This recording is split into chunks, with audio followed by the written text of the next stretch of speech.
Good morning and welcome to our community. Susie Thomas with you this morning. So happy to welcome Dr. Alicia Malone. She is founder of Bondage Breakers. Good morning. Good morning. How are you, Susie? Doing well. I'm so happy to see you.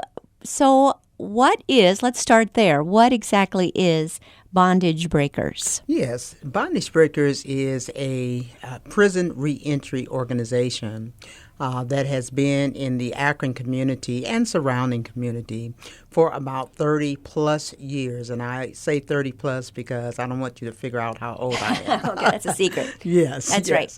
But we primarily have offered ministry to the incarcerated among us, the reentry community that comes out of incarceration, certainly their children, and also providing scholarships for children whose mom or dad is incarcerated, and those children want to abate the cycle of, of criminal behavior and go off to college. And so we've been doing that, like I said, for about 30 plus years, and it is our passion.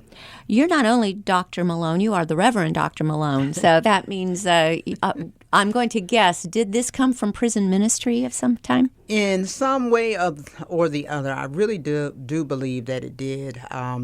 I started in 1988 with the Summit County Way Out Prison Ministry, and it was 8 years after my tragic incident. I had a cranial aneurysm and 4 strokes.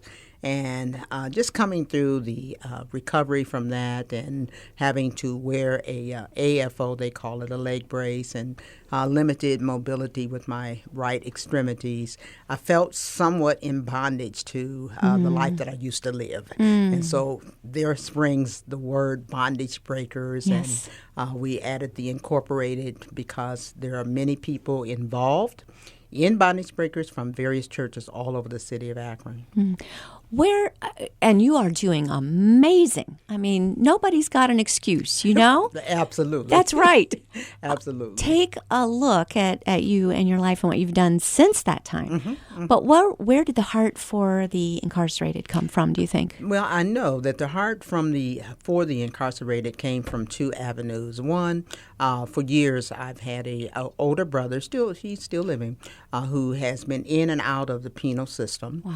And, of course, that's my brother, so I always love him no matter what. So when I started my theological training and college after college and so forth, I began to really wrap my mind around the thought of institutionalization and or whether or not it's a reality that people can be free. All right, so there's a writer called M. Scott Peck, and his readings evidence that at the end of the day, as they say today, at the end of the day, love can penetrate, the deepest, the darkest of any and every one of us. And so, therefore, it keeps us out of, if you will, out of bondage. So that stream, led me into the prison ministry. And then I've been a part of Mount Olive Baptist Church for like 54 years or so. And I was actively involved with the ladies there in the missions. And we were doing everything, Susie, oh my gosh, we were doing everything so very well. Feeding the hungry, clothing the naked. We had Act for Africa. We did all kinds of things that were missionally oriented. Yes. Okay. But the one thing that we weren't doing was going into the prisons. Yes. And so the Lord just said, aha, that is your moment of clarity. Let's see if you can negotiate with the pastor and the governing board and find out whether or not you can start a prison ministry. And my pastor, Dr. Arthur E. Kemp, bless his heart, he passed a couple of years ago. He was very, very open to it, put Bondage Breakers on a $3,000 budget, and he allowed us to go into the prisons. Isn't that wonderful? It's wonderful. So you're ministering to people who are often very open to receiving any kind of good news. Sure. That's a good place to minister. Sure. But you're great as far as reentry and helping them get back on their feet and living a life in civilization again. Sure. How do you do both? Well, it's a balance that I have learned through just through education, through spiritual impetus with my relationship with the Lord. I have a certain pattern that I follow just about every day of the week for 365 days of the year, and it first starts with a morning devotion that probably begins anywhere between 6 and 12. Okay, and in that devotion and sacrificial time, there's prayer, there's fasting, there's issues in, I'll call it intercessory prayer for different situations, different prisons, different things that I've heard on the news, etc. And then I just feel after I have lunch, I'm ready to, kind of meet the world. Yes. But that's the way to spend a morning. Yes. Wow. Yes. Doing battle. Yes, I'm actually offended when people call or something like that in between those hours that I know that is the Lord's time with me. If that makes sense to you. Yes. Isn't there a movie, The War Room or something like that? Something very similar. It sounds like you've got your own going on. Yes. You are a movie. Yes. You're having your 30th year anniversary now Yes. of all of this. At the beginning, was re-entry part of the vision, or were you mainly wanting to reach people while they were incarcerated? At the beginning, that's a good question. And at the beginning, we started off very small. It was primarily reaching those inside, letting them know about the love of God, and that even though they are inside, incarcerated, that God still loves them. My first sermon inside the prison was over at Chillicothe in Chillicothe, Ohio. And the Lord had given me a message, you are so loved, coupled with John 3:16 and Romans 5:8. And at the very entrance of me walking up to the microphone and getting ready to preach the gospel, Susie, I broke teetotally. I cried rivers of tears. Yes. And there was a member that hollered out, she says, Pastor, you can't break down now. You got to deliver the word. But what it was, and I really believe this with all my heart, what it was is that the entrance of the Holy Spirit was coming through saying to me, how can you tell these brothers that you are so loved if you don't love them? Oh, my. Wow. And convicting, huh? Yes. and there we go. Yeah. From that point to this point, Yeah. I have loved that particular congregation of people. Yes. The marginalized, the disenfranchised, the dispossessed. That is my call. Okay. I am not called to be a super saint. I'm not called to be a pastor with a Cadillac and with a diamond in the back, and the sunroof top. I am called to the ministry of the least of these, my brethren. And the least of these, my brethren, includes the children. Oh, that's right. They have got families, don't they? Wow. Let's talk a little bit about that. You must have some stories, a lot of them. Don't have to share names, but tell me about people who've had the ability to receive that word and receive that message and had their lives changed, not their lives, but the lives of their families.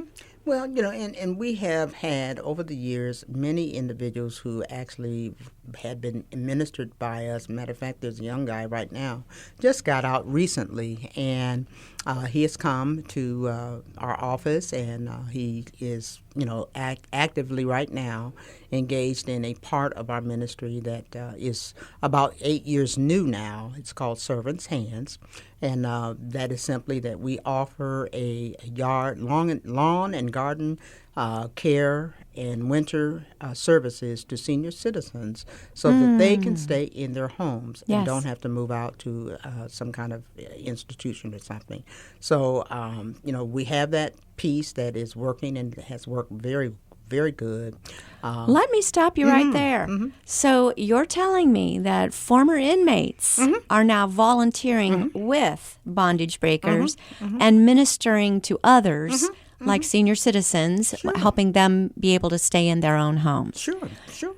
That's got to be so rewarding to see that complete transformation of someone's life. Sure it is. We have among our group, we lost one this year, but we have some individuals who now have had records and have been incarcerated, who now volunteer with bondage breakers on a monthly basis, go back into the prisons and tell those young men, hey, listen, if I made it, you can make it. What's the response? That's got to be the most powerful message. It's a phenomenal response, and I love to see men cry. and That's awesome.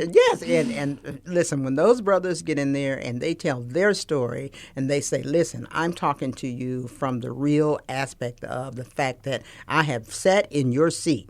I have been where you are. And look what God has done for us now, okay? And so they go back in to share that. And I've had a couple women along the lines that did that as well. One of the young ladies is now doing so well. I mean, she's graduated from Case Western Reserve. She's a social worker. I mean, she's on her way, okay? But she was once incarcerated. Yeah, just amazing, isn't it? And Yes. no one would believe it. Mind-blowing. No one. How can we help? When I'm thinking, it's always very indicting to read Jesus' words. I was in prison and you didn't come to visit me.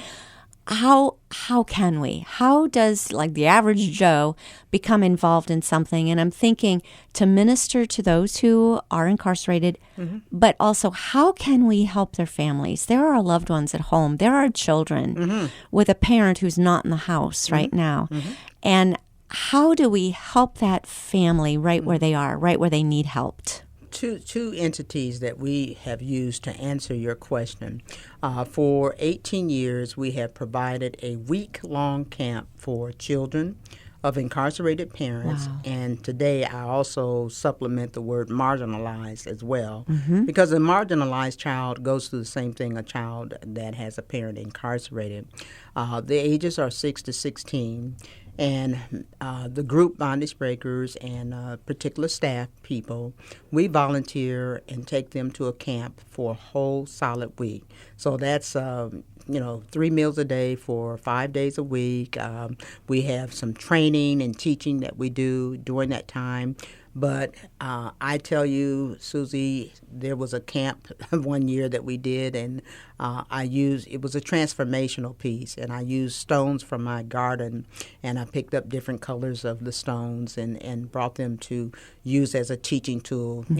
I believe in fleshing out the gospel, okay? Awesome, because the gospel is real. Yes. It's a real. Jesus Christ was a real entity in the earth, and so I took these stones and make it short.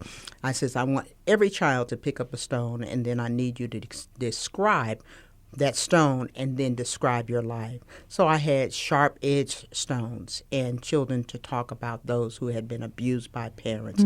I had stones that were coal black, and I had a child talk about how he feels black on the inside and empty on the inside because his dad is not in his life. Yeah. And I tell you again, Susie, Oh. I fell down crying. Yes.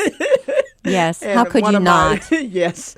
One of my greatest members, Laura Zabrowski, she says, Pastor, you can't fall apart now. I says, it's too late.